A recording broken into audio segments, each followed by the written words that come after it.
guys at nakakarami na tayo.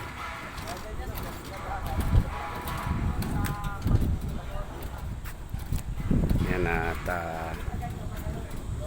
ganyan kalulupit ang mga JT4 solar mga installer. Kahit mainit, sobrang init, sige lang, laban lang para sa pamilya.